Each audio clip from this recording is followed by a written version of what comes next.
In the year 70 AD, Roman legions sacked and burned Jerusalem. Israel would remain a nation in exile for nearly 2,000 years. But in the aftermath of World War II, the people of the book returned home. Israel's rebirth and survival in the 20th century has often been called a miracle. Those who were there cite their own experiences as proof. I'm Michael Greenspan. I'm an investigative journalist. These are their stories.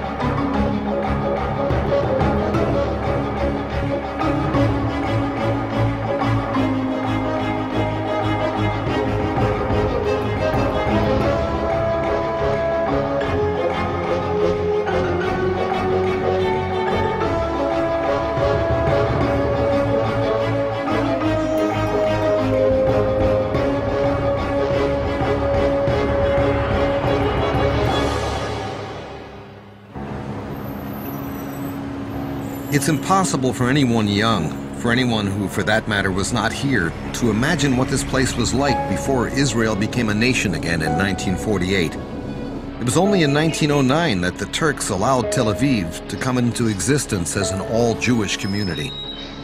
Even then, it was just a small backwater town. The American writer and philosopher Mark Twain paid a visit here in 1867, and here's what he said. Palestine sits in sackcloth and ashes, desolate and unlovely. Those that did come here faced a harsh land and unfriendly neighbors. But slowly they pushed back the desert and brought life out of the desolation they found.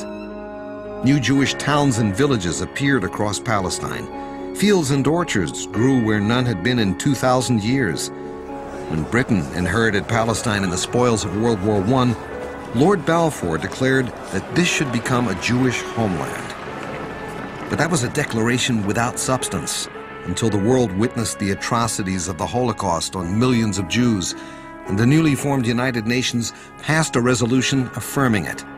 The United States adheres to the view stated in the Security Council on March 19, and which was reaffirmed by the Secretary of State on March 20, and again by the President of the United States on March 25, that a temporary trusteeship should be established to maintain the peace. By then, British political will had shifted to maintaining the status quo.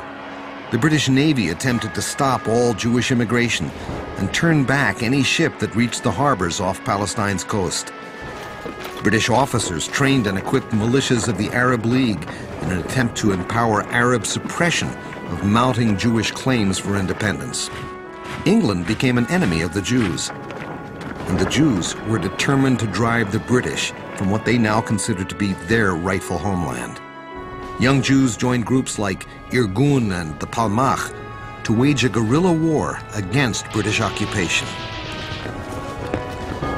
So what could a bunch of mostly untrained young men, many of them only teenagers, actually do against the mighty British Army? Haifa Harbor, Palestine. An oil fire, admittedly started by terrorists, the so-called Stern Gang, rages along a quarter-mile of waterfront. The terrorists try to force a showdown by blowing up British headquarters. 80 soldiers are dead, many others maimed. Blown up by terrorists is a British officers' club. The most far-reaching blast in its consequences since the destruction of the King David Hotel last summer. 16 are dead. The Jewish freedom fighters had one goal: to make governing Palestine so miserable for the British, they would want to leave.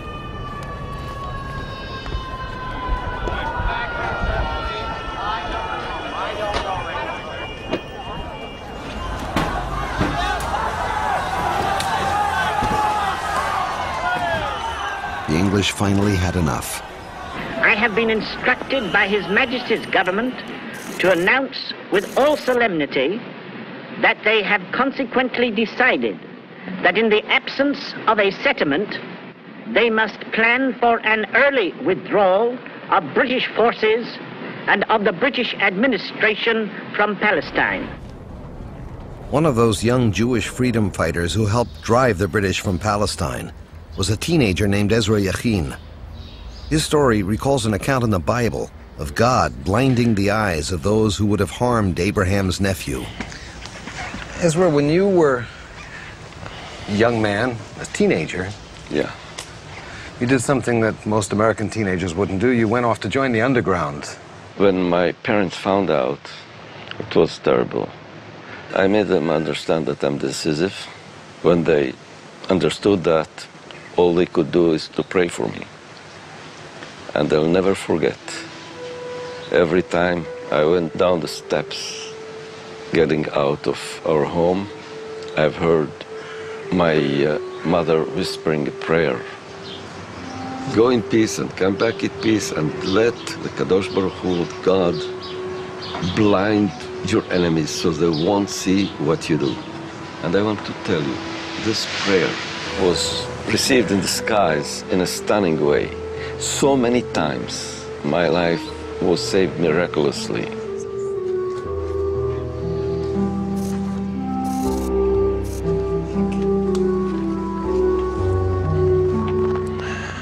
שלום. שמעון מיכאל, אני מצטער. אני צריך הלילה רק 3. אברהם, עזרא וציון. אז אתם הולכים הביתה. בסדר? נקרא לכם פעם הבאה.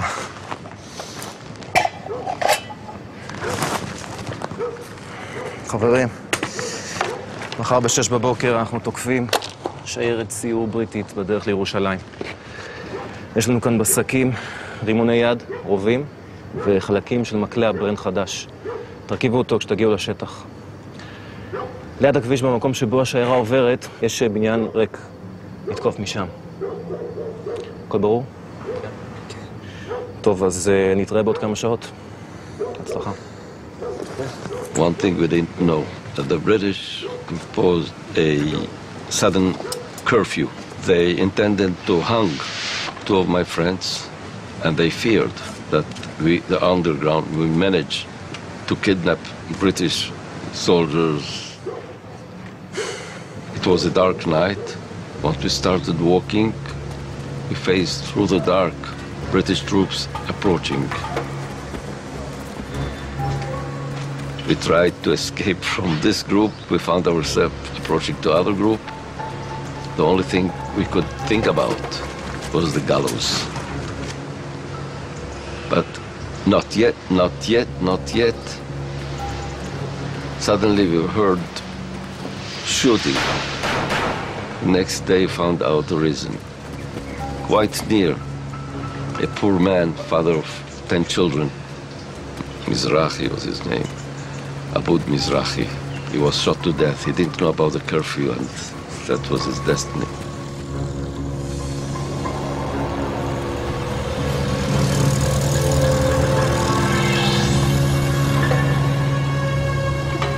We were sure they see us. We were so near, and we were quite obvious.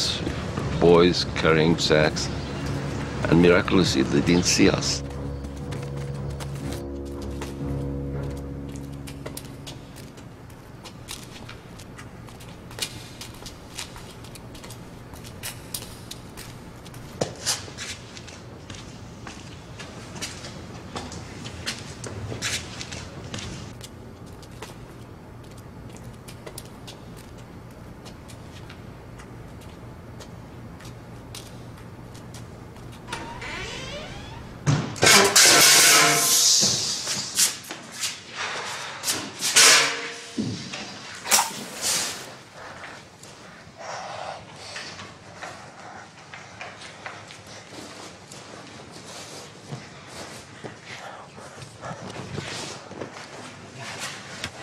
חלקים. כזה הפוך.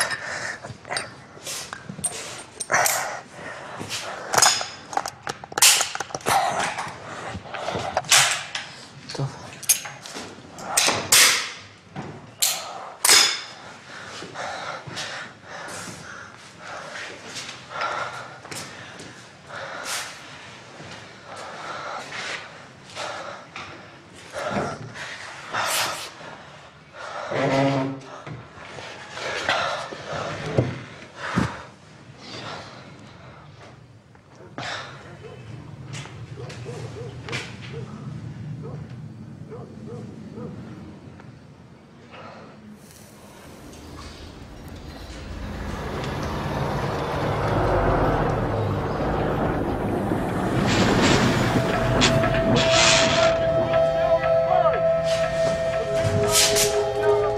We looked through the window and we saw masses of troops jumping from trucks and storming over the houses, coming to search.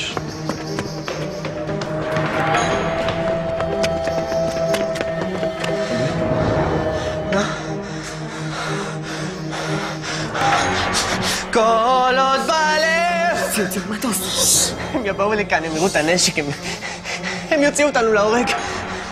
אני רוצה שהם יבינו למה אנחנו עושים את זה. אני רוצה שהם ידעו למה אנחנו כאן. כל עוד בלב! יש לי רעיון יותר טוב. מה? אבל זה תלוי בשלושתנו. אתם זוכרים את מות שמשון, תמות נפשי עם פלישתים? הם יבואו לכאן ואין לנו סיכוי נגדם. אבל הם ישלמו ביוקר עבור החיים שלנו.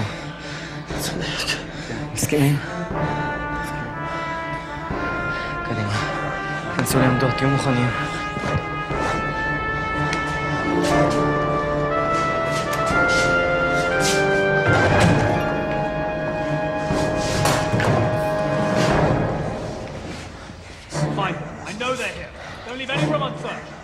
You can imagine the tension in such a state.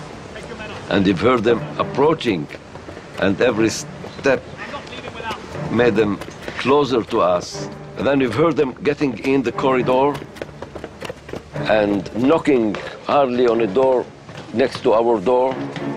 It was right behind our wall, right next to our room. They searched, they moved the table, and they closed it, and they opened the drawers, and they turned the mattresses, and they knocked on the floor. And this time, I thought soon they come to us. And all kind of memories came to my mind, what I expected from my life and what's going on. And the more I thought, the more my heart was beating harder and harder, and I felt suddenly my body trembling from excitement.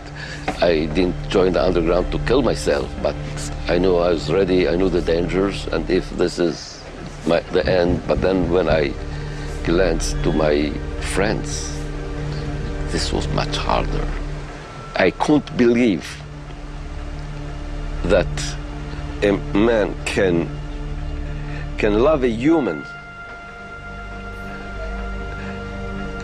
as I loved them in that moment, as I loved my friends.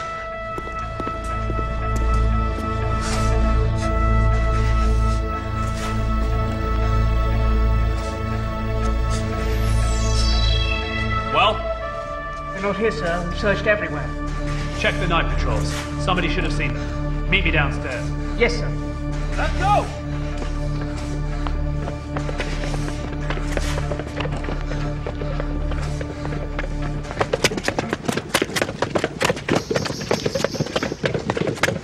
I thought, my God, it must be that this guy called them for breakfast. Now we'll have to wait till they finish eating.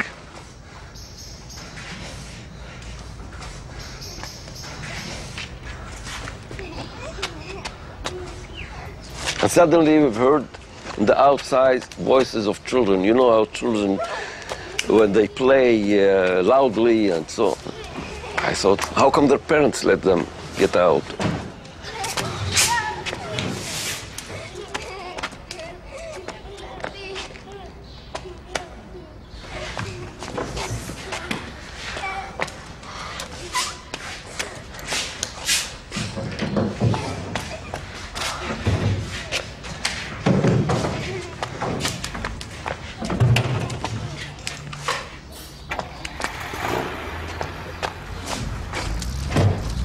Then you've heard their vehicles getting further, and they understood the British left.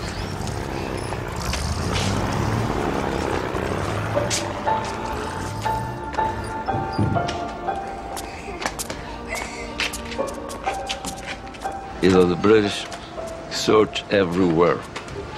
There were places they turned everything. There were places they broke walls. Our room was the only place they missed. Once again, though, you were invisible. Yeah. This happened to you several times in one day. You were invisible. Is this the land of miracles, Ezra? I won't talk about miracles. I say there's a promise. And there's a covenant. I feel part of it.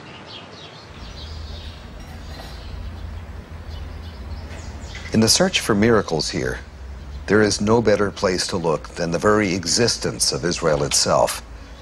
That it ever came into being, that once declared it survived at all, is beyond belief.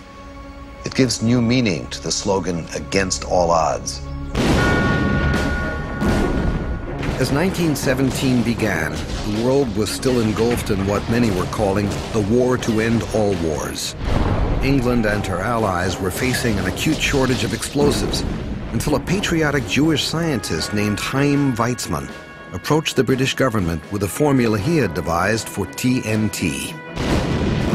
It became a pivotal factor in turning the tide of the war. Refusing a proposed royal honor for his service to the crown, he instead asked that something be done for his people, the Jews, in exile from their homeland around the world. That something was truly explosive. On November 2nd, 1917, while the world was still in the throes of a world war, Baron Lord Rothschild received a letter from London. It was brief. Dear Lord Rothschild, I have much pleasure in conveying to you, on behalf of His Majesty's government, the following declaration of sympathy with the Jewish Zionist aspirations, which has been submitted to and approved by the Cabinet. His Majesty's government view with favour the establishment in Palestine of a national home for the Jewish people, and will use their best endeavours to facilitate the achievement of this objective. Yours sincerely, Arthur James Balfour.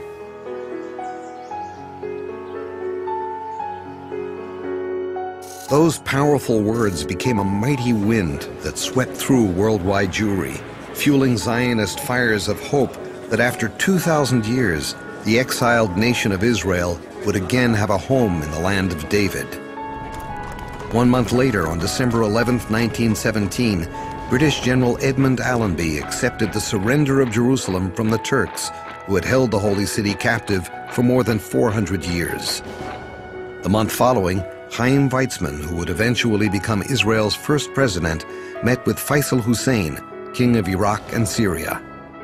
King Hussein wrote in Mecca's Al-Qibla that year, "The resources of the country are still virgin soil and will be developed by the Jewish immigrants." A year later, the king officially executed a treaty with a Zionist organization. At the Paris Peace Conference, which officially ended World War I, he wrote, "We Arabs, especially the educated among us, look with the deepest sympathy on the Zionist movement. Our delegation here in Paris regard them as moderate and proper." The League of Nations ratified the Balfour Declaration, and at the request of the Jewish delegation, assigned to Great Britain a mandate to carry out the declaration's aim of establishing the Jewish national home in Palestine. But Jewish trust in British friendship was about to be shattered. London had its own aims for the Middle East, to create a pan-Arab union of nations dependent on Britain.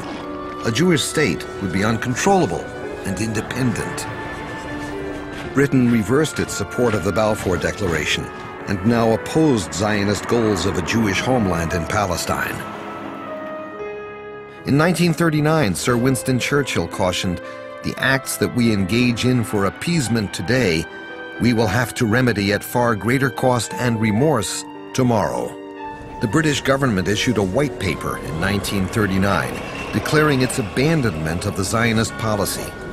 75,000 more Jews would be allowed into Palestine over the next 5 years, and then the gates would be permanently closed.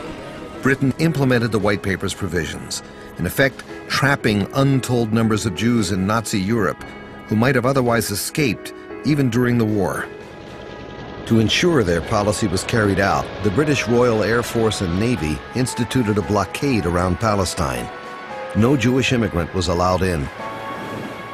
Those who defied the blockade were called illegals, and there were thousands of them. Desperate men and women and children, risking everything to escape the Nazi ovens. A courageous few made it through, but most suffered a different fate. The little-known and tragic story of the Struma is typical. Escaping Hitler's ovens with 769 Jews on board, an aging cattle cargo barge named the Struma sailed from Constanza in Romania on December 12, 1941. 3 days later, just as the engine failed, the ship arrived in Istanbul, in Turkey. The Turks refused to let them repair the engine and would not let them land, citing security restrictions. The British ambassador was more direct, firmly stating that his government did not want these people in Palestine. After 2 months of quarantine in the Istanbul harbor, the Struma was refused further sanctuary, and though it was unseaworthy, it was sent back out to sea. Still within sight of the harbor, an enormous explosion ripped through the doomed ship from a Russian torpedo. The Struma sank, with all 769 souls aboard, save one. By the end of the war, 6 million Jews had been exterminated by the Nazi Holocaust.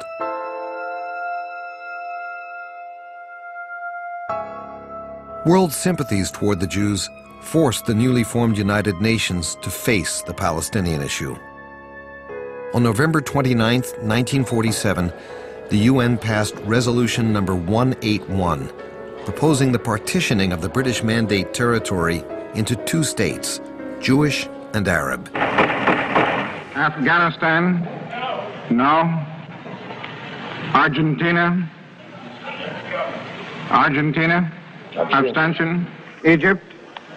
No. Soviet Union? Yes. The United Kingdom? Abstain. The United States?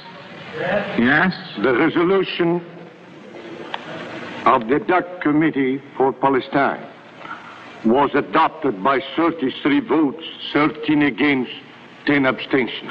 The plan was only a shadow of the promise of 30 years before. With few friends in power, the Zionist leaders accepted the plan. The Arab states rejected it. The holy city of Jerusalem is a scene of bloodshed and terror as the United Nations division of Palestine inflames violence between Arab and Jew. Burning, shooting, and pillaging mark the beginning of the partitioning.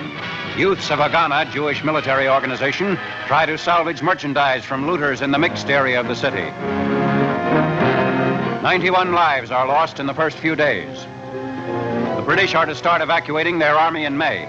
The 7 nations of the Arab High Council plan organized resistance to the partitioning. Haganah swears it will not be intimidated. And so, the stage was set. On May 14, 1948, the British Mandate officially ended.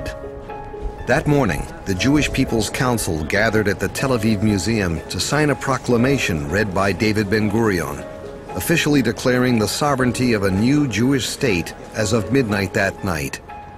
11 minutes later, the United States officially recognized the new nation of Israel.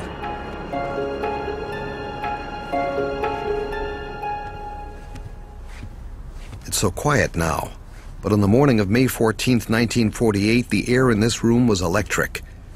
This was the final crossroads. From this moment, there was no going back. Everyone knew that they could, and in fact many would, pay with their lives for what they were about to do. Yet they remained committed to a course of freedom and independence, for the rebirth of their nation after 2,000 years in exile. And so they signed their names and their lives to whatever lay ahead.